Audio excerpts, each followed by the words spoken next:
On va poursuivre maintenant avec un autre pays qui se prépare également à une présidentielle. Ce sera le 31 octobre au niveau de la Côte d'Ivoire. Pardon. Une mission diplomatique ouest-africaine a appelé lundi le pouvoir et l'opposition ivoirien à des efforts considérables pour une élection présidentielle apaisée le 31 octobre, alors que les affrontements ont fait plusieurs morts ces derniers jours en Côte d'Ivoire. La mission de la CEDEAO qui a rencontré dimanche et lundi le pouvoir et l'opposition a exhorté les candidats et les partis politiques à faire des efforts considérables pour parvenir à un accord concernant l'élection, parce que, Pasteur Edo, la situation se tend également à Abidjan à quelques jours du scrutin. En tout cas, moi je suis en contact avec mes collègues des droits de l'homme de la Côte d'Ivoire. Ce qui se passe, ce n'est pas ce que les médias nous relatent. Ce qui se passe, c'est déjà horrible. Ce qui se passe, c'est déjà dramatique. Quand on nous envoie les images et quand on écoute nos collègues, c'est-à-dire que la Côte d'Ivoire est en train de brûler. Et ce que nous avions toujours dit, nous ne voulons plus voir la Côte d'Ivoire dans cet état. Mais à quelques jours de cette élection-là, je pense sincèrement que la mission préventive, c'est ça, la diplomatie, mission de diplomatie préventive, en Côte d'Ivoire aurait pu faire autrement que de seulement exhorter les gens à faire des efforts considérables. On laisse les Ivoiriens eux-mêmes faire le dialogue. Maintenant, est-ce que c'est possible? En toute honnêteté, est-ce que c'est possible que les Ivoiriens se disent, Alassane Ouattara appelle aujourd'hui Bédié et Afin-Guessan et les autres disent, venez, on va faire le dialogue, et les gens vont accepter? Qu'est-ce qu'il va leur dire? Et d'ailleurs, il dit ailleurs, il a dit que les élections, lui-même, il a dit, je crois qu'au nom à Boaké ou quelque part, que les élections auront bel et bien lieu. Donc, il est déjà dans une dynamique.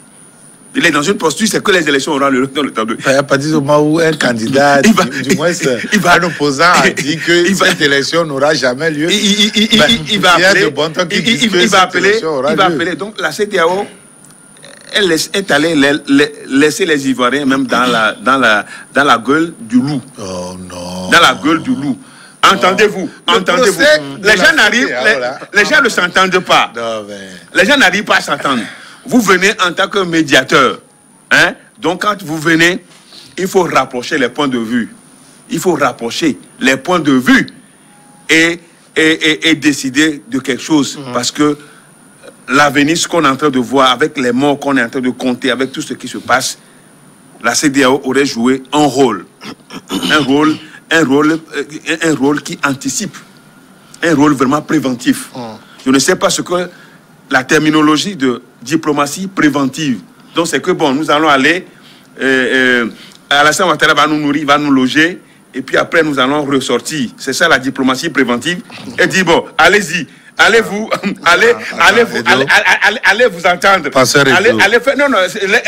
Allez vous entendre. Allez faire des efforts pour aller aux élections. Le 31. Et il dit, il leur demande de ne pas boycotter non plus. Il y a un problème. Les gens sont en train de disputer. Quand vous venez, ne prends pas position. Ils ont pris position pour le 31 octobre. La CEDEAO a pris position pour le 31 octobre et c'est dommage. C'est une mission ratée. On a l'impression que puisque l'opposition a une revendication principale qui est le retrait de la candidature d'Alassane Ouattara, du moins le report de la présidentielle pour s'entendre sur des minima. Le pouvoir dit le 31 octobre, c'est calé, ça va se tenir. La CEDEAO ne semble pas être capable de pouvoir peser. Aucun élément, n'a apporté rien. Pencher la balance d'un côté ou de l'autre. C'est une mission de figuration. S'il te plaît, pasteur, ce n'est pas la CEDEAO qui viendra décider à la place d'un État, bien sûr, c'est d'un État souverain, bien sûr. Ce n'est pas le rôle de la CEDEAO. La souveraineté de cet État-là, c'est non. Ce n'est pas, on n'est pas. Ils sont souverains. La CEDEAO n'est pas un État fédéral. La CEDEAO n'est pas un État fédéral. C'est une organisation communautaire qui a des interventions strictement limitées, bien limitées. Je pense que le procès que nous faisons à la CEDEAO, c'est un procès peut-être à tort ou parfois exagéré. Il ne revient pas à la CEDEAO de venir décider à la place de... Vous n'avez rien proposé non plus. Ne propose rien. La CEDEAO propose beaucoup de choses. Vous savez, les chefs d'État, que ce soit de façon isolée, ou est-ce que vous savez que le président togolais Faure Gnassingbé a dépêché plusieurs missions auprès d'Alassane Ouattara et auprès des candidats, du moins des grands acteurs, que ce soit Bédié et autres. C'est des diplomaties discrètes, mais qui essaient d'arrondir les angles. Est-ce que vous savez que le chef de la junte malien, le colonel Assimi Goïta, est-ce que vous savez qu'il était au Togo? Ah bon? Non, mais voilà. Avant, en pleine discussion avec la CEDEAO. Donc, il y a de cette diplomatie très souterraine, très discrète qu'on mène pour pouvoir arrondir les choses, apaiser les choses, amener les acteurs à suivre les choses de façon à ne pas envenimer les choses. Ça se mène comme action. Mais vous n'allez pas voir. Peut-être les gens aiment les diplomaties bling-bling, les diplomaties de tambour, la diplomatie musicale pour pouvoir penser que, ben voilà, c'est ce qu'on fait, c'est ce qu'on est en train de faire. On ne veut pas ça. Qu'est-ce que les diplomaties de police donnent quoi? Il n'y a rien à part, il n'y a rien de coercitif dont dispose la CEDEAO, à part les sanctions, si les normes de la CEDEAO bien prescrits sont violés. Mais à part ça, il n'y a pas ça. On va tuer les gens, la CEDEAO va s'adonner à ces normes. La CEDEAO va continuer vous voulez que la CEDEAO invente quoi? La CEDEAO ne peut pas inventer des sanctions d'elle-même quand la communauté n'a pas prévu ça. Je pense qu'il faut amener cette communauté à prévoir un certain nombre de choses. Mais les gens pensent que la CEDEAO, une organisation simplement communautaire, est un État fédéral. Non. Où il y a un président fédéral qui doit décider des États fédérés. Non. Donc la CEDEAO ne peut pas venir décider. Privilégier la vie des citoyens de l'espace. En quoi faisant les gens dans un pays. En quoi faisant que la CEDEAO vienne se tenir. Mais vas-y, va te mettre en bouclier entre les deux. Tu es un ressortissant de la CEDEAO. Fais-le de toi-même. Mais si tu sais que tu ne peux pas le faire, il faut savoir que les diplomates de la CEDEAO aussi ne peuvent pas le faire. Parce qu'ils ne peuvent pas inventer les choses. Nous allons obtenir au moins le report des élections en Côte d'Ivoire. Même l'envoyé spécial des Nations Unies, Ibn Chambas, est arrivé là-bas. Il ne peut pas inventer là-haut. Il ne peut pas inventer là-haut. Un échec cuisant de la CEDEAO. Il ne peut pas. Donc, c'est de dire que le procès qu'on fait à la CEDEAO est parfois exagéré. Peut-être, c'est ce que nous voulons de la CEDEAO que nous mettons devant, mais en réalité, les règles qui régissent cette communauté ne lui permettent pas d'aller sur ce terrain. Et donc, il faut conduire les choses de façon à ce que le pays, ou du moins les États de l'Afrique de l'Ouest deviennent réellement un État fédéral, de façon à ce que la règle soit autrement. Ouais, d'accord. Alors, quand la CEDEAO appelle quand même les deux parties à des efforts considérables, ça me rappelle ce que disait Nana Akufo-Addo quand il était intervenu dans le dialogue togolais. C'est pas à moi d'inventer une solution, c'est à vous-même de trouver une solution. C'est ça. Non, la CEDEAO est venue quand même nous proposer des dates d'élection, non? La date d'élection, là, législative, là. Qui a proposé? Le 20 décembre. Qui a proposé? 2018. C'est pas CEDEAO. C'est pas CEDEAO. Est-ce que c'est nous-mêmes? C'est la CEDEAO, non? Est-ce que vous avez proclamé, programmé et la CEDEAO est venue reporter? C'est la CEDEAO qui a programmé, qui nous a programmé l'élection. Pourquoi pas ce qui se passe en Côte d'Ivoire aujourd'hui? Écoutez. La CEDEAO qui a proclamé les élections aussi. Je dis qui a programmé la date d'élection.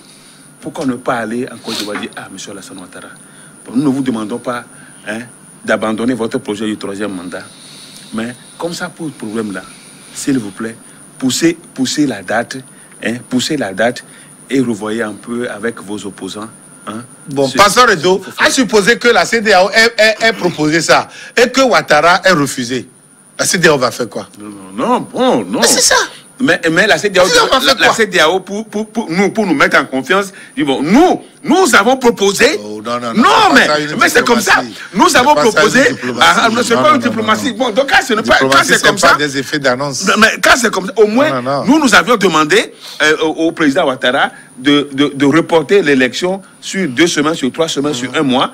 Mais il a refusé. Donc c'est pour dire que nous, on a fait notre travail quand même. Ne pas le faire et de dire de faire des communiqués. Mais je crois que c'est à l'aviation, à l'aéroport, ils ont fait. Je sais pas, ils avaient peur de faire l'annonce avant de quitter. Ça n'allait pas les arranger. C'est à l'aéroport, ils sont rentrés à l'aéroport. Même dans l'avion. Peut-être il y a des gens comme Edo qui ne comprennent rien du rôle de la CEDEAO. C'est même dans l'avion. Ils veulent faire jouer à la CEDEAO un rôle qui n'est pas leur communiqué, c'est dans l'avion. On a tout fermé, ils sont dans l'avion, ils ont fait leur communiqué. Parce qu'ils avaient peur. Ils avaient peur. C'est une mission qui n'a rien donné à la Côte d'Ivoire.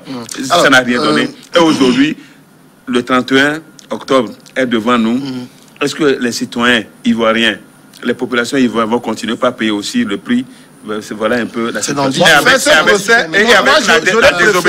Avec la désobéissance civile, la lutte contre la désobéissance civile, où les voies sont bloquées, où les véhicules sont incendiés, où les maisons sont incendiées, des acteurs politiques. Où on tire sur les manifestants à balles réelles. Alassane Ouattara donne l'impression que tout se passe très bien. On sait que la réalité est loin du décor qu'il présente. On va le laisser jusqu'à ce que ça soit complètement décrépit. Qui tu veux qu'il arrête? Qui? Peut-être la France. Moi, j'aurais préféré que le pasteur Edo fasse ce procès à la France et non pas à la CEDEAO. Non, je ne le fais pas. Ce n'est pas la CEDEAO. Non, je ne fais rien à la France. En souterrain, je ne dirai rien à la France. En souterrain, décide quand même des candidats en pays francophone. On sait comment les précarés français sont protégés en Afrique. Et ça, c'est des réalités. Ça, c'est des réalités palpables. On sait comment la France fait changer le jeu politique en Afrique. On sait comment la France a décidé de faire partie Gbagbo et a mobilisé toute la communauté internationale derrière elle pour faire partie à coups d'armes Gbagbo du pouvoir. On sait comment la France a fait partie Kadhafi du pouvoir. On sait comment la France décide de nos États. Mais moi, j'aurais préféré que cette France, qui a tous les moyens, qui peut décider, qui peut agir sur les candidats, puisse être plutôt l'objet de ce procès qu'on fait à la CEDEAO. Pauvre CEDEAO. Pauvre CEDEAO, bien sûr. C'est la France qui tire tout là-bas. La CEDEAO tire quoi comme richesse de la Côte d'Ivoire? La CEDEAO exploite quoi là-bas? C'est son espace. C'est son espace, bien sûr, mais elle exploite quoi? Par contre, c'est son espace, mais la France vient tout piller. La France vient tout enlever là-bas. La France vient tout... Mais tu es incapable de faire ce procès objectif. Le problème, et tu veux faire procès... Non, mais ça veut dire que tu laisses la proie... Tu laisses la proie pour l'ombre. C'est les chefs d'État. Tu laisses la proie pour l'ombre. Qui laisse... Non, ce n'est pas obligatoirement eux. Ce n'est pas obligatoirement eux. Ce n'est pas obligatoirement eux. C'est eux qui donnent le tête à raser. C'est eux qui donnent le tête à raser. Non. Quand bien même, à un moment donné, on peut trouver quelques responsabilités, somme toute mineures, on ne peut pas dire que c'est ces pays-là. Vous avez vu ce qui s'est passé avec la Libye. Parce que la Libye est décrétée État dictatorial. Kadhafi décrété dictateur par la France.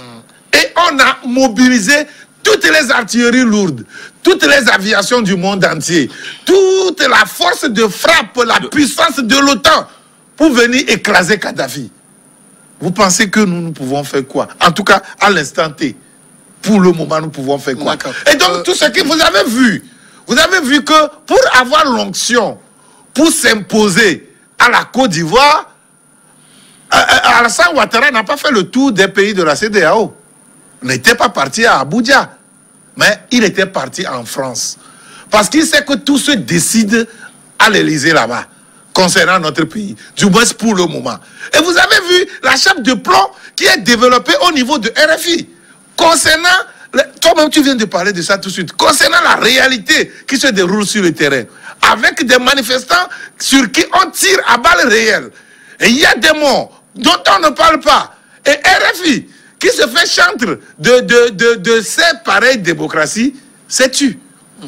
Ça veut dire que ce que la France a décidé, c'est ce qui est en train de se passer là-bas. J'aurais préféré que vous fassiez plutôt ce procès à la France et là, vous atteignez réellement la proie et non pas l'ombre sur laquelle vous tirez. Est-ce que l'opposition ivoirienne, notamment Henri Konan Bédié et Pascal Afine-Guessan, ont aussi une attitude responsable? Vous avez accepté être candidat, vous avez été validé, votre candidature a été validée par le Conseil constitutionnel. Et puis, chemin faisant, on se retire, on appelle au boycott actif, on appelle à comment appelle-t-on, désobéissance civile. est-ce que tout ça, c'est responsable? Il fallait être dans l'équipe, enfin, des candidats parmi les candidats retenus d'abord, pour pouvoir axer leurs actions qu'il entend mener pour pouvoir faire entendre raison à Alassane Ouattara et à son équipe. C'est tout à fait normal. C'est tout à fait normal. Maintenant, ils sont candidats, mais ils estiment que le jeu est gagné d'avance avec ces institutions-là, le Conseil constitutionnel, avec la CEI. Bon, donc, j'estime quand même que leur appel à boycotter, leur appel à la désobéissance civile pour pouvoir faire pression sur Alassane Ouattara, c'est de bonne guerre. C'est des armes politiques. C'est des armes politiques que ces politiciens utilisent pour pouvoir atteindre leur cible. Et donc, en le faisant, si réellement Alassane Ouattara aime la Côte d'Ivoire, aime le peuple ivoirien, l'hémorragie qu'on est en train de voir, hein, le sang qui est en train de couler, ça devait parler, hein, ça devait dire quelque chose quand même à Ouattara, pour qu'il décide, pour dire, écoutez, ce peuple-là, je l'aime. Si c'est à cause de moi seul que les gens vont continuer par mourir, mon prédécesseur, c'était le procès qu'on a fait à Gbagbo parce qu'on estime qu'il y a eu 3000 morts. On estime qu'il y a eu 3000 morts et que ces morts-là, c'est Gbagbo qui les a occasionnés. Alors que Gbagbo était attaqué. Gbagbo était attaqué. Et quand il est attaqué, il devait réagir. Et les morts qu'il y a eu, ce n'est pas Gbagbo, ce n'est pas seulement les forces, les fancy. Non. Il y a même les forces onusiennes, il y a les forces origènes et qui ont tiré sur des gens. Qui ont tiré sur des gens. Ouais. Bon, donc, tout ça là, on a responsabilisé, tout ça là, c'est toute la responsabilité de Laurent Gbagbo. Bon, aujourd'hui, lui aussi, ce qu'il est en train de faire avec cette situation, ben, l'opposition est dans son rôle. L'opposition, tout ce qui, les morts là, ça n'accable pas l'opposition.